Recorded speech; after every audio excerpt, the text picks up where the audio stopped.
Bonjour à tous et merci encore une fois de nous retrouver sur ce plateau pour cette édition spéciale. Nous sommes en compagnie de Dr Awa Domelo, qui est docteur ingénieur des ponts et chaussées, et pendant 10 ans, il a été le directeur du Bureau national d'études techniques et de développement, puis ministre de l'équipement et porte-parole du dernier gouvernement de Laurent Gbagbo. Bonjour docteur. Bonjour. Alors, monsieur le ministre, vous avez donc aussi été administrateur de la Banque nationale d'investissement de Côte d'Ivoire de 2000 à 2011. Est-ce que vous pouvez revenir un peu sur la situation économique de la Côte d'Ivoire avant la crise? Vous voulez parler de la crise de 2011? Exactement, oui. Eh bien, la Côte d'Ivoire était dans un processus d'ajustement structurel. Puisque quand Laurent Gbagbo a pris le pouvoir en 2000, eh bien, il avait trouvé une dette colossale qui empêchait le pays de financer son développement. Il y avait deux décisions à prendre, soit refuser de payer la dette, soit payer la dette. Il a fait le choix de payer la dette et de se libérer de cette dette-là. Et donc, on est rentré dans un programme avec la Banque mondiale et le Fonds monétaire international de 2000 à 2001 jusqu'en 2002. Et on a abouti, on a bien réussi le programme intérimaire qui devait nous conduire au point de décision du processus PPTE. Et c'est là qu'il y a eu l'attaque. Et donc, lorsqu'il y a eu l'attaque, Laurent Gbagbo a décidé de ne compter que sur ses ressources, mais ne pas arrêter le véhicule du développement.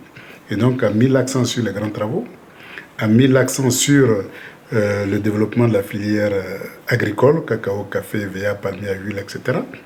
Et a mis l'accent sur la décentralisation du développement, c'est-à-dire irriguer, communaliser toute la Côte d'Ivoire pour apporter le développement dans les coins les plus reculés de la Côte d'Ivoire, et a mis l'accent sur la coopération sud-sud. Et donc, dans cette coopération sud-sud, il fallait apporter l'expérience ivoirienne de développement aux autres pays africains. Et donc, le Bureau national d'études techniques dont j'avais la charge avait pour objectif de tisser les accords de coopération technique avec plusieurs pays africains, ce qui a été fait et qui a permis de partager l'expérience ivoirienne avec des pays africains, dont notamment la Guinée équatoriale, le Gabon, le Cameroun et tous les pays de l'Afrique de l'Ouest, notamment le Sénégal, le Bénin, le Libéria, etc. Et donc, cette expérience-là a permis de transcrire en lettres la vision de coopération sud-sud du président Laurent Gbagbo. Voilà en quelque sorte ce qui a été fait jusqu'à ce que la crise n'intervienne et que cette crise-là bloque et divise la Côte d'Ivoire en deux. Malgré cela, eh bien, la politique de décentralisation a continué et la politique de coopération sud-sud a continué.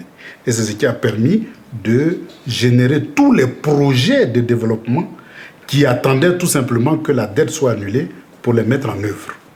Et cette génération de projets-là a permis de constituer une banque de projets prêts à porter, prêts à se réaliser sur le terrain, en attendant l'annulation de la dette.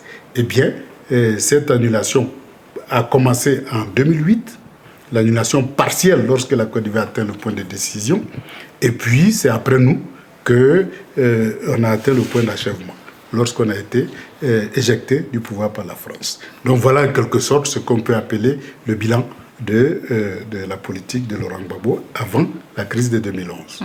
Alors vous brossez quand même un très beau tableau de l'action de Laurent Gbagbo dans le cadre économique de la Côte d'Ivoire. Comment expliquez-vous aujourd'hui que ce même Laurent Gbagbo qui a essayé de redorer l'économie ivoirienne à travers les différents projets que vous avez énumérés est aujourd'hui accusé d'être l'instigateur de cette crise politique, socio-politique et économique en Côte d'Ivoire? Et actuellement, il est en procès à La Haye.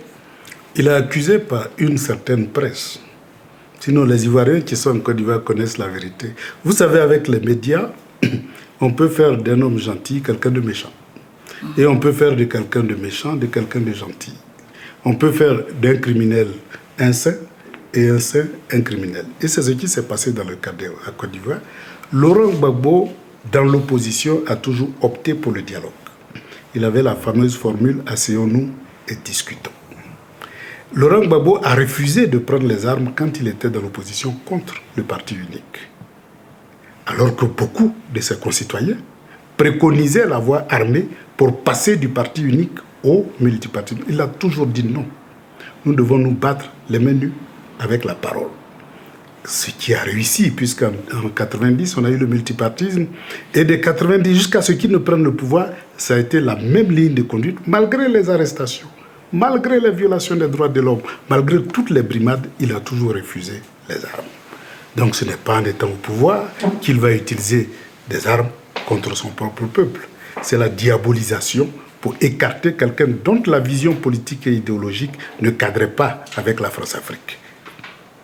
Puisque, comme vous le savez, la Côte d'Ivoire a eu l'indépendance en 60, et en 61, le président Félix Houphouët-Boigny est parti redonner cette indépendance-là à la France en signant les fameux accords de coopération, qui faisaient que la Côte d'Ivoire ne pouvait vendre qu'à la France ou avec l'autorisation de la France, et la Côte d'Ivoire ne pouvait acheter qu'en France ou avec l'autorisation de la France, puisque les réserves en devises étaient gérées par la France à travers les accords monétaires. Alors, et c'est contre cette politique-là que le Front populaire ivoirien a été fondé pour faire accéder la Côte d'Ivoire à l'indépendance économique, puisque l'indépendance politique n'a pas permis l'indépendance économique, et le Front populaire ivoirien avait pour responsabilité de briser ces accords de coopération pour libérer l'énergie créatrice du peuple ivoirien. Et au-delà, engager la Côte d'Ivoire sur la voie de la coopération sud-sud et du panafricanisme. Alors, Laurent Gbagbo, donc votre compagnon de lutte et votre président, est actuellement jugé à la Cour pénale internationale donc pour crimes de guerre, crimes contre l'humanité à cause de commis pendant cette crise sans précédent. Alors, Monsieur le ministre, vous avez été dans le bureau, si on peut le dire, de comptage des votes, des suffrages exprimés lors de cette élection de 2010. Laurent Gbagbo a-t-il gagné cette élection ou pas? Il n'y a pas de doute possible quant à la victoire de Laurent Gbagbo par les urnes. Pourquoi? Parce que, selon la constitution ivoirienne, les deux institutions qui sont en charge la proclamation des résultats, il y a la commission électorale indépendante qui organise, collecte les procès-verbaux, fait un premier comptage et remet le résultat provisoire au Conseil constitutionnel avec les plaintes, qui est validé ensuite par le Conseil constitutionnel pour proclamer le résultat définitif. Et la commission électorale indépendante avait deux systèmes de collecte des procès-verbaux. Un système physique, c'est-à-dire aller collecter les procès-verbaux dans les urnes, et puis un système électronique qui captait l'information à la base et donc numérisait l'information papier, et donc par le circuit de la télécommunication, des nouvelles technologies, eh bien, ces résultats étaient comptabilisés dans une base de données qui permettait donc de générer au fur et à mesure les résultats du processus électoral. Quand on prend ces deux systèmes, au bout des 3 jours autorisés par la Constitution pour donner le résultat provisoire, Laurent Gbagbo, au niveau du comptage électronique, affichait 51,24%, ce qui fait qu'au niveau électronique, la victoire était confirmée, avec le rejet de beaucoup de PV frauduleux, c'est-à-dire des PV sur lesquels eh bien, le nombre de votants était supérieur au nombre d'inscrits, ce qui était complètement absurde. Donc tous ces PV rejetés avaient été collectés et transmis à la commission électorale indépendante, puis au Conseil constitutionnel. Et au niveau du comptage manuel, eh bien, sur les bureaux de vote qui avaient eu l'assentiment de tous les membres de la commission, et bien sur l'ensemble de ces bureaux de vote consensuels, eh bien, Laurent Gbagbo était à 53,87% des voix, ce qui faisait de Laurent Gbagbo le vainqueur. Et c'est ces résultats-là, avec les points litigieux qui n'ont pas fait l'objet de consensus entre les membres de la commission et qui ont été rejetés par le système de comptage électronique, c'est avec tous ces éléments-là que le Conseil constitutionnel, en dernier ressort, a prononcé la victoire définitive de Laurent Gbagbo pour les élections de 2010. A contrario, au QG de M. Ouattara, eh bien, il avait aussi son système de comptage. Et il a sorti du chapeau des résultats qui ont été certifiés, entendez-vous bien, par l'ONU. Et c'est les résultats sortis du QG de l'opposant de Laurent Gbagbo, en dehors des institutions nationales et consensuelles chargées d'organiser des élections, que Ouattara a été proclamé vainqueur par la fameuse communauté internationale. Voilà comment la crise a été ouverte. Sinon, au point de vue du vote, au point de vue du résultat des urnes et du résultat proclamé par les institutions nationales avec papier signé à l'appui, eh bien Laurent Gbagbo reste le vainqueur. Donc la victoire de Ouattara est un crime contre la souveraineté de la Côte d'Ivoire. Alors donc pourquoi est-ce qu'on juge Laurent Gbagbo à la Cour pénale internationale?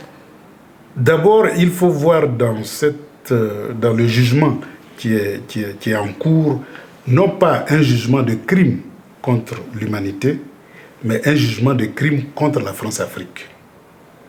Pourquoi? Parce que je vous ai expliqué, la Côte d'Ivoire avait rétrocédé son indépendance par des accords de coopération qui faisaient que les réserves de la Côte d'Ivoire étaient gérées par la France et donc la Côte d'Ivoire ne pouvait rien acheter à l'extérieur sans l'autorisation de la France, qui faisait que l'armée ivoirienne était en réalité l'armée française et donc cette armée-là avait le devoir d'assurer la défense et la sécurité, mais quand vous lisez les accords de défense, eh bien la contrepartie de cette protection-là, eh bien c'est que la Côte d'Ivoire doit fournir ses matières premières à la France. Et donc c'est ces accords-là que Laurent Gbagbo voulait briser pour sortir la Côte d'Ivoire de ces étaux qui empêchent aux Ivoiriens de bénéficier de leurs richesses. Parce que notre seule richesse, c'est la matière première. Et donc, pour bénéficier de cela, il fallait d'abord se libérer de ces accords-là. Et cette politique-là était contraire aux accords de coopération signés entre la France et la Côte d'Ivoire pendant le régime du parti unique. Eh bien, si on peut appeler crime, c'est le seul crime que Laurent Gbagbo a commis. Et voilà pourquoi il se retrouve à la CPI. Donc, aucun président français, que ce soit Jacques Chirac ou Sarkozy, ne voulait voir Laurent Gbagbo à la tête de la Côte d'Ivoire parce que Laurent Gbagbo à la tête de la Côte d'Ivoire, c'était la fin de la France-Afrique. Et donc, c'était la fin de la domination de la France sur la Côte d'Ivoire et partant sur pratiquement toute l'Afrique de l'Ouest. Or, quiconque sait le poids de la Côte d'Ivoire dans l'Afrique de l'Ouest et dans la francophonie en général, eh bien, libérer la Côte d'Ivoire de la France-Afrique, c'est libérer toute la francophonie de la France-Afrique. Voilà le vrai crime qu'on veut cacher en le dépeignant comme un dictateur, alors qu'il s'est battu pour le multipartisme et pour la démocratie, comme un criminel, alors qu'il ne s'est même pas tiré un seul fusil. Il a toujours refusé de se battre les armes à la main. Il a toujours demandé à ce qu'on s'asseye pour discuter des problèmes ivoiriens. Et même quand il a été attaqué, il a accepté le dialogue. Et il a accepté que des ministres analphabètes soient membres du gouvernement au nom de la paix. Comment peut-on accuser une telle personne de criminel puisqu'il n'a même pas osé prendre les armes contre les vrais criminels, c'est-à-dire des terroristes, au sens vrai du terme, qui ont été nourris, entraînés, armés et financés au Burkina par la France? Eh bien, ceux-là qui ont commis des crimes contre la Côte d'Ivoire, contre le peuple de la Côte d'Ivoire, ne sont pas traités de criminels. Ils ont la liberté d'aller et venir et de continuer à commettre des crimes en Côte d'Ivoire jusqu'aujourd'hui. Et celui qui a toujours prôné la paix, le dialogue, la discussion, la recherche d'un consensus se retrouve aujourd'hui à La Haye comme criminel. Voilà comment par les médias, on peut faire d'un pacifiste un criminel et d'un criminel un pacifiste. Alors, après une longue période creuse, une période de silence, si on peut le dire ainsi, vous avez publié un livre. Vous venez de sortir un livre qui va bientôt être publié aussi en anglais ici en Afrique du Sud. Et vous évoquez le retour au pouvoir de Laurent Gbagbo. Alors, je vais vous citer ici. Vous dites à la page 186, « Le défi de sa réhabilitation et de son retour signe à jamais le respect de la volonté du peuple par la France-Afrique et ouvre la voie à la souveraineté de la Côte d'Ivoire et de l'Afrique. » Alors, monsieur le ministre, cela signifie-t-il qu'il n'y a personne d'autre qui peut prendre le flambeau pour libérer la Côte d'Ivoire, pour influencer l'Afrique, à part Laurent Gbagbo? Prendre le pouvoir, c'est pas ça le problème. Il y a tellement d'Ivoiriens qui sont capables de gouverner aujourd'hui la Côte d'Ivoire, même des analphabètes qui veulent gouverner la Côte d'Ivoire, que c'est pas là le problème. Le problème, c'est que l'emprisonnement de Laurent Gbagbo, c'est l'emprisonnement d'une politique. Et donc, Laurent Gbagbo en prison, c'est un peu comme une force de dissuasion, une arme de dissuasion contre toute politique allant dans le sens de la souveraineté de la Côte d'Ivoire, c'est-à-dire allant dans le sens de mettre fin aux accords de coopération entre la France et la Côte d'Ivoire. Voilà, c'est cette politique-là qui est en prison. Et donc, tant que Laurent Gbagbo sera en prison, toute alternance en Côte d'Ivoire qui va emprunter le même chemin que Laurent Gbagbo, eh bien, cette personne-là va suivre le même chemin que Laurent Gbagbo. C'est-à-dire qu'on va fabriquer une rébellion. Bon, aujourd'hui, on ne les appelle plus des rebelles, mais on les appelle des djihadistes modérés, comme un peu en Syrie, un peu partout. Et donc, on va fabriquer des djihadistes modérés qui vont encore attaquer la Côte d'Ivoire. Et on va criminaliser celui qui est là. Et il va se retrouver demain à la Cour pénale internationale parce qu'il veut faire la même politique. Donc, Laurent Gbagbo n'est pas en prison parce qu'il s'appelle Laurent Gbagbo. Sinon, Kadhafi ne serait pas tué, puisqu'il ne s'appelle pas Laurent Gbagbo. Mais les deux ont la même philosophie, la même politique, c'est-à-dire la souveraineté et le panafricanisme. Et donc, face à cette politique qui est contraire aux intérêts de la France, eh bien, on trouvera toujours une adversité. Donc, libérer Laurent Gbagbo, c'est la défaite de la France-Afrique et la liberté laissée aux Ivoiriens de mener la politique qu'ils veulent. Et donc, cette liberté-là est contagieuse à travers tout le continent africain. Donc, libérer Laurent Gbagbo, c'est libérer tous les chefs d'État africains pour que chacun puisse mener la politique qui va dans le sens de l'intérêt de son peuple. Voilà le sens profond de la libération de Laurent Gbagbo. Ce n'est pas une personne, c'est un esprit, c'est une philosophie, c'est une politique, c'est une voie de développement de l'Afrique. Or, Laurent Gbagbo en prison, eh bien, ça constitue un peu une dissuasion pour tous les autres qui disent « Attention, si nous faisons la même politique que lui, nous risquons d'avoir des rebelles, nous risquons d'avoir une crise et nous risquons de nous retrouver à la CPI pour crimes contre l'humanité. C'est pour cela que nous insistons sur la libération de Laurent Gbagbo, c'est-à-dire sur la libération de la philosophie de la souveraineté qui doit être aujourd'hui l'étape fondamentale que l'Afrique doit franchir après l'étape des indépendances.